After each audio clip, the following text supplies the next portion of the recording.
हमारे इस YouTube channel के सेगमेंट फास्ट न्यूज में आप तमाम का इस्तकबाल है। इस वीडियो में आप देख सकते हैं कमेंटों में बहुत ज्यादा खबरें। तो आइए शुरू करते हैं वीडियो को और देखते हैं आज की ताजा तरीन खबरें। मियाँपुर में नजर आने वाला जानवर तेंदुआ नहीं, जंगली बिल्ली। मियाँपुर इलाके में तेंदुए की मौजूदगी की इत्तला गलत साबित हुई। तफसीलात के मुताबिक कल मियाँपुर मेट्रो स्टेशन के अगूमी हिस्से में तेंदुआ नजर आने का एक वीडियो सोशल मीडिया पर वायरल हो गया था, जिसके बाद पुलिस और महकमा जंगलात के ओहदेदारों ने चौकसी इख्तियार कर ली थी। आज इस मुकाम का महकमा जंगलात के हुक्काम ने तफसीली मुआयना किया, जहाँ तेंदुए की मौजूदगी की इत्तला फैलाई गई थी। जंगली जानवर के पंजों के निशानात की जाँच की गई और महकमा जंगलात के हुक्काम ने वाज़ेह किया कि यहाँ नजर आने वाला जानवर तेंदुआ नहीं बल्कि जंगली बिल्ली है।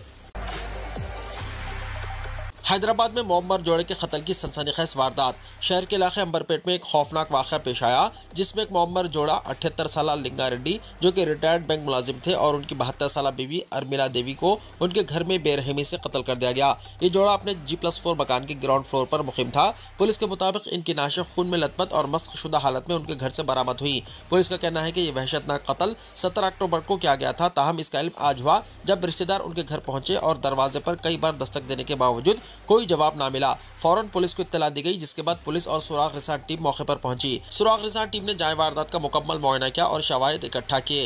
मकतूल जोड़े की नाशें पोस्टमार्टम के लिए मुर्दाखाना मुंतकिल कर दी गई। इब्तिदाई तहकीकात से ये बात सामने आई है कि जोड़े को मुहलिक हथियारों से हमला करके कत्ल किया गया।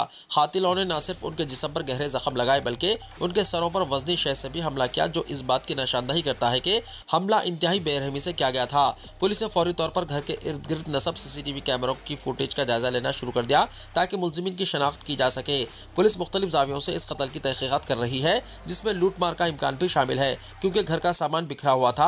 ताहम पुलिस इस इम्कान को भी मद्देनजर रख रही है कि शायद इस जोड़े को किसी जाती दुश्मनी या रंजिश की बिना पर कत्ल किया गया हो। ताहम हतमी नतीजा CCTV फुटेज और मजीद तहकीकात के बाद ही सामने आ सकेगा। इस कत्ल की वारदात ने पूरे इलाके में खौफ व हिरास की लहर पैदा कर दी है और मुकामी लोगों में तशवीश की लहर दौड़ गई। मरकजी वजीर किशन रेड्डी की मूसा नदी के मुतासरीन से मुलाकात। मरकजी वजीर कोयला और तेलंगाना BJP के सदर किशन रेड्डी ने गरीबों को उनका जायज़ हक मिलने तक जद्दोजहद जारी रखने का अज़्म किया। उन्होंने लंगर हाउस डिवीज़न के रामदेवगोड़ा इलाके में मूसा नदी के आबगिर इलाके का दौरा किया। इस मौके पर मरकजी वजीर ने मूसा नदी को खूबसूरत बनाने के बहाने गरीबों के मकानात मुनहदम करने पर कांग्रेस की रियासती हुकूमत पर नुक्ताचीनी की। उन्होंने गरीबों के मकानात को बर्खास्त करने हुकूमत के फैसले की मजम्मत की। उन्होंने इंतबाह दिया कि मूसा नदी को खूबसूरत बनाने के नाम पर मुराद से महरूम अफराद के मकानात को मुनहदम करने की कोशिशें BJP बर्दाश्त नहीं करेगी। जिनके पास कानूनी इजाजतनामे हैं, इन्हें हाइड्रा से डरने की जरूरत नहीं, वज़ीर आला रेवंत रेड्डी ने कहा। चीफ मिनिस्टर रेवंत रेड्डी ने कहा कि जिन लोगों के पास कानूनी इजाजतनामे यानी परमिट्स हैं, इन्हें हाइड्रा से डरने की कोई ज़रूरत नहीं है। उन्होंने तंज़िया अंदाज में सवाल किया कि क्या कोई गरीब आदमी फार्म हाउस बना सकता है। रेवंत रेड्डी ने मज़ीद कहा कि मैंने बुलडोज़र तैयार कर रखा है, जो भी आएगा वो इसकी जद में आ जाएगा। ये बात उन्होंने चार मीनार में एक तकरीब के दौरान कही। उन्होंने कहा कि वो आज मूसा नदी के करीब आए हैं और सवाल किया कि हरीश राव कहाँ गए, जिसने मुझे चैलेंज किया था। उन्होंने हरीश राव, टल्ला राजेंद्र और KTR को हाइड्रा के तौर पर मुखातिब करते हुए कहा कि कोई गरीब हाइड्रा से नहीं डरता, बल्कि वो लोग डरते हैं जिन्होंने तालाबों और नहरों पर कब्जा कर रखा है। उन्होंने कहा कि जिनके पास कानूनी परमिट है, इन्हें कोई खौफ नहीं होना चाहिए। रेवंत रेड्डी ने कहा कि हुक्काम के कहने पर अपने इजाजतनामे कागजात दिखाएं। कुछ लोग रियासत की तरक्की में रुकावट डालने की कोशिश कर रहे हैं, हम उन माली लीडरों को निशाना बनाएंगे। उन्होंने मजीद कहा कि रियल इस्टेट एजेंट से खौफजदा होने की कोई ज़रूरत नहीं, हम बूढ़ों को सहारा देते हैं और गरीबों में वसाइल बांटते हैं। हम गरीबों की हर मुमकिन मदद करेंगे और उन लोगों की मदद करेंगे जो गंदगी और मुश्किलात में घिरे हुए हैं। सिकंदराबाद मंदिर पर बगैर इजाज़त हिंदू तंजीमों की रैली। संगबारी में 15 पुलिस मुलाजिमीन जख्मी। DCP रश्मि पैरोमल का बयान। डिप्टी कमिश्नर नॉर्थ जोन रश्मि पैरोमल ने एक बयान में बताया कि मोंडा मार्केट में मतल्लमा मंदिर में पेश आए हालिया वाक़े के खिलाफ हिंदू मजहबी तंजीमों जैसे विश्व हिंदू परिषद और बजरंग दल की जानिब से कल बंद की अपील की गई थी। इस मौके पर मुंतज़मीन की जानिब से शहर भर से तकरीबन 3000 अफराद को सिकंदराबाद के मतल्लमा मंदिर पर जमा किया गया, जहाँ पुरअमन एहतजाज किया जाने वाला था। ताहम इस रैली के लिए कोई सरकारी इजाज़त हासिल नहीं की गई थी। एहतजाज के दौरान हुजूम पुरतशद्दुद हो गया और दो ग्रुपों में तकसीम हो गया। एक ग्रुप ने मुकामी मस्जिद की तरफ बढ़ने की कोशिश की, जबकि दूसरा ग्रुप तोड़फोड़ के इरादे से मेट्रोपोलिस होटल की तरफ बढ़ने लगा। सूरत हाल को काबू में लाने की कई कोशिशों के बावजूद बेकाबू हुजूम ने इलाके की मस्जिद को मुनहतम करने के लिए नारेबाजी करनी शुरू कर दी। जब पुलिस ने इन्हें मस्जिद की तरफ बढ़ने से रोक दिया तो हुजूम ने पुलिस पर पत्थर, लाठियां और पानी की बोतलें, चप्पलें और कुर्सियां फेंकना शुरू कर दिया। इसके नतीजे में 15 पुलिस जवान बशमूल एक ACP जख्मी हो गए। एक इंस्पेक्टर के सर पर जख्म आया।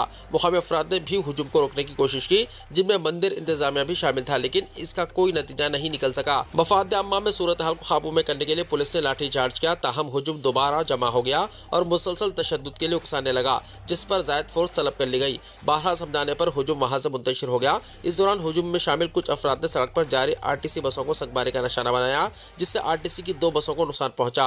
मज़कूर अफराद के खिलाफ कार्रवाई की जाएगी। डीसीपी ने अवाम से ख्वाहिश की है कि वो अफवाहों पर तवज्जो न दें और पुलिस के साथ ताउन करें। उन्होंने बताया कि मुकदमे के मौक़िफ़ के ताल्लुक से अवाम को वक्त ब वक्त इत्तला दी जा रही है। मज़ीद मालूमात भी फराहम की जाएंगी क्योंकि तहक़ीक़ात जारी है।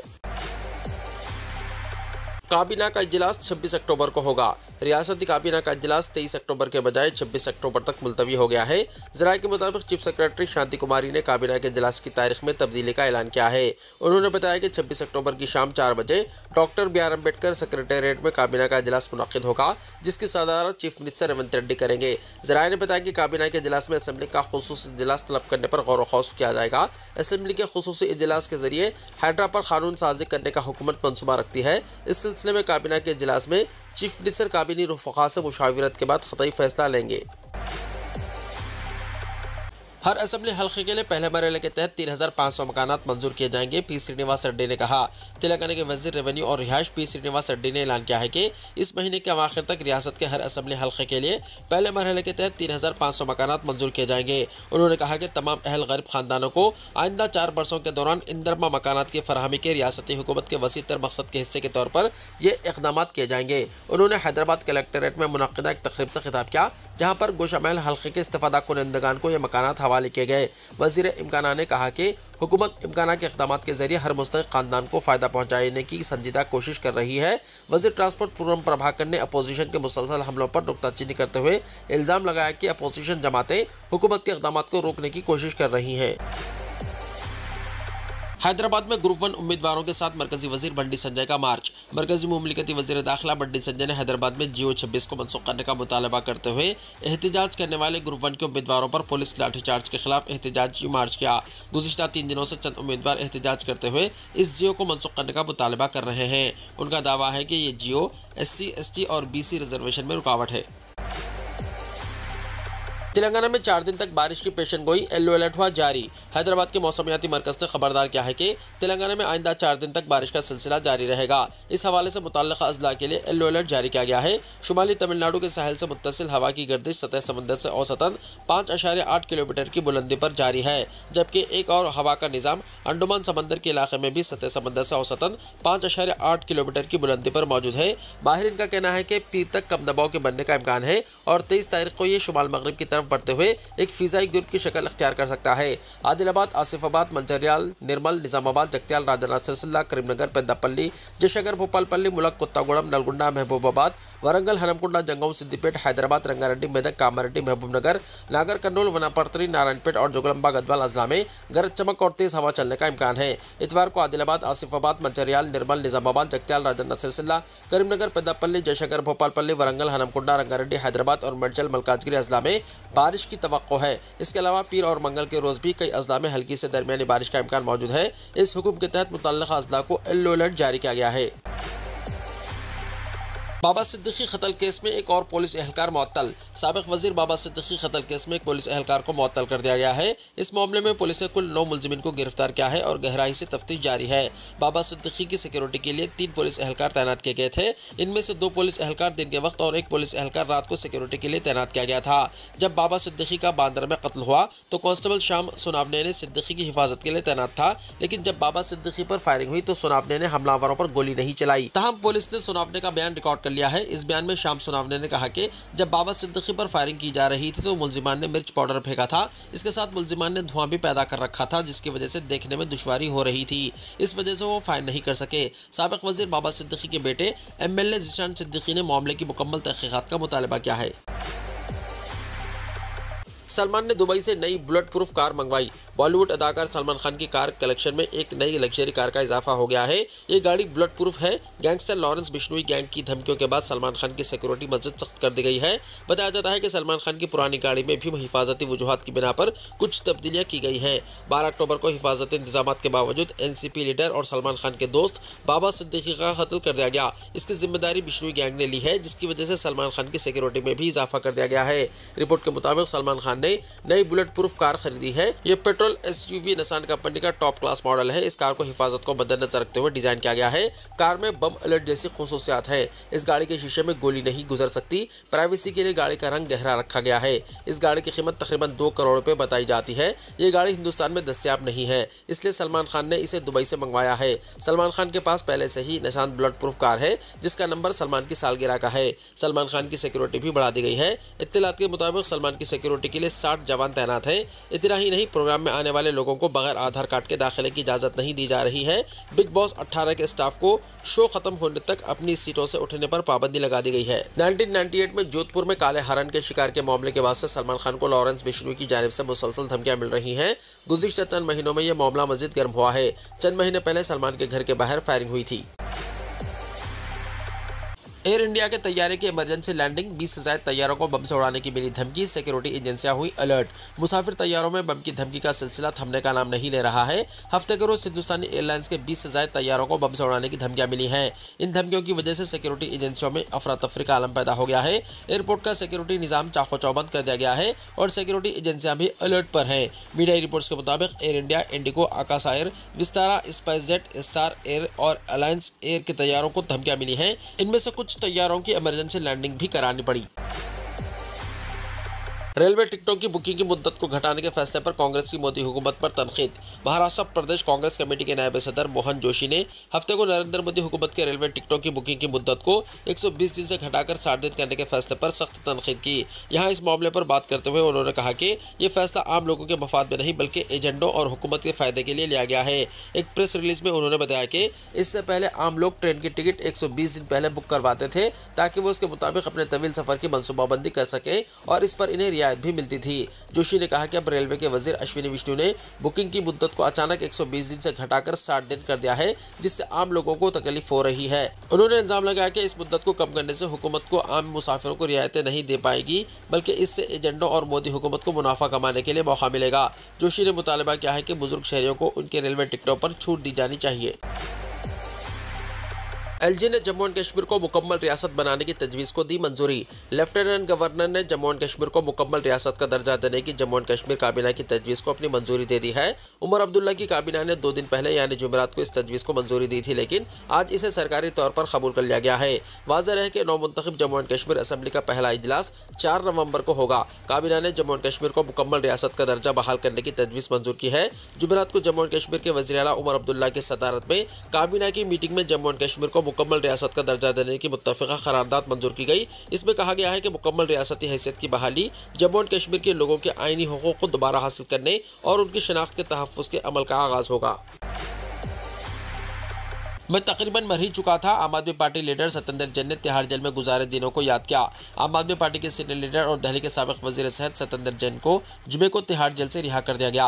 दिल्ली के वज़ीर आला आतिशी और दीगर आम आदमी पार्टी लीडरान ने जेल के बाहर इनका इस्तकबाल किया। सत्येंद्र जैन ने कहा कि अगर जमहूरियत ना होती तो मुझे फांसी पर लटका दिया जाता। मैं तकरीबन मर ही गया था। सत्येंद्र जैन ने तिहाड़ जेल में गुजारे दिनों को याद किया। सत्येंद्र जैन ने कहा, अगर जमहूरियत ना होती तो मरकजी हुकूमत मुझे अब तक फांसी दे चुकी होती। अरविंद केजरीवाल ने कहा कि अगर हमने तब्दीली लाने की कोशिश की तो हमें जेल जाना पड़ेगा।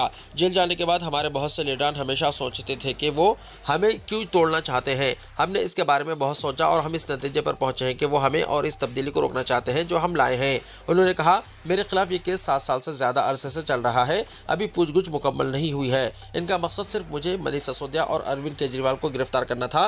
मुझे महीनों तक कैद में रखा गया। जेल से सोशल मीडिया पर वायरल होने वाले क्लिप पर सत्येंद्र जैन ने कहा, यह सहूलियत तमाम कैदियों को दी गई थी। मैंने जेल में 40 किलो वजन कम किया था, लेकिन वो लोगों को कभी नहीं दिखाते थे। मैं तकरीबन मर ही गया था। आम आदमी पार्टी के सीनियर लीडर और दिल्ली के साबिक वज़ीर सेहत सत्येंद्र जैन को जुमे की शाम तिहाड़ जेल से रिहा कर दिया गया। इनकी रिहाई मनी लॉन्ड्रिंग केस में सिटी कोर्ट की जानिब से दी गई जमानत के बाद हुई। दिल्ली की वज़ीर आला आतिशी और पार्टी के सीनियर लीडर मनीष सिसोदिया और संजय सिंह ने जेल के बाहर सत्येंद्र जैन का इस्तकबाल किया। जैन जैसे ही जेल से बाहर आए, मनीष सिसोदिया ने इन्हें गले लगा लिया। आम आदमी पार्टी के कौमी कन्वीनर अरविंद केजरीवाल ने भी इनसे मुलाकात की और उनका इस्तकबाल किया। इसराइली वज़ीर-ए-आज़म के घर पर ड्रोन हमला, नेतन्याहू को मारने हिज़्बुल्लाह की कोशिश। इसराइल के वज़ीर-ए-आज़म बेंजामिन नेतन्याहू के घर पर एक ड्रोन हमला हुआ जिसमें कोई ज़ख्मी नहीं हुआ। यह हमला सीज़रिया में उनकी रिहाइशगाह पर हुआ, लेकिन उस वक्त वज़ीर-ए-आज़म और उनकी अहलिया घर में मौजूद नहीं थे। कल सुबह लिबनान की सिम से ड्रोन्स आने के बाद इसराइल में सायरन बजने लगे। उस वक्त इसराइल हमास और हिज़्बुल्लाह के गिरोहों के खिलाफ कार्रवाई कर रहा है। नेतन्याहू की क़यादत में इसराइली अफवाज ने हमास के रहनुमा याह्या सिनवार समेत कई दीगर रहनुमाओं को हलाक किया है। इसी तरह लिबनान में हिज़्बुल्लाह के चीफ हसन नसरुल्लाह और कई अहम कमांडरों को भी निशाना बनाया गया। सिनवार की मौत के बाद हिज़्बुल्लाह ने कहा कि वो अपने जंगी हिकमत अमली में तब्दीली लाएगी और मज़ीद रॉकेट और ड्रोन हमले करेगी। इसराइली अफवाज के मुताबिक लिबनान की तरफ से 3 ड्रोन्स आए, जिनमें से एक सीज़रिया में एक इमारत से टकरा गया जबकि 2 को रोका गया। तज्ज़ियाकारों का कहना है कि सिनवार की मौत से जंग का रुख बदल सकता है। इसराइल ने वाज़ेह कर दिया है कि जब तक उनके कैदियों को रिहा नहीं किया जाता जंग खत्म नहीं होगी। नेतन्याहू ने ऐलान किया है कि अगर हमास के जंगजू हथियार डालकर कैदियों को रिहा करेंगे तो जंग को फौरी तौर पर खत्म किया जाएगा और इन्हें मामूल की जिंदगी गुजारने का मौका दिया जाएगा, वरना इन्हें ढूंढकर खत्म किया जाएगा। इसी दौरान शुमाली गजा के जबलिया कैंप पर जुमे की रात इसराइली फिजाइया हमले में 33 फ़लस्तीनी हलाक हुए, जिनमें 21 ख़वातीन शामिल थी। गजा की वज़ारत सेहत के मुताबिक इसराइली हमलों में अब तक 42,500 से ज़ायद अफराद हलाक हो चुके हैं। वीडियो को लाइक शेयर कीजिए और हमारे इस YouTube चैनल को सब्सक्राइब करते हुए इसके बेल आइकॉन को भी प्रेस कर लीजिए ताकि ऐसी ही ताज़ा तरीन खबरों का नोटिफिकेशन सबसे पहले आपको मिलता रहे।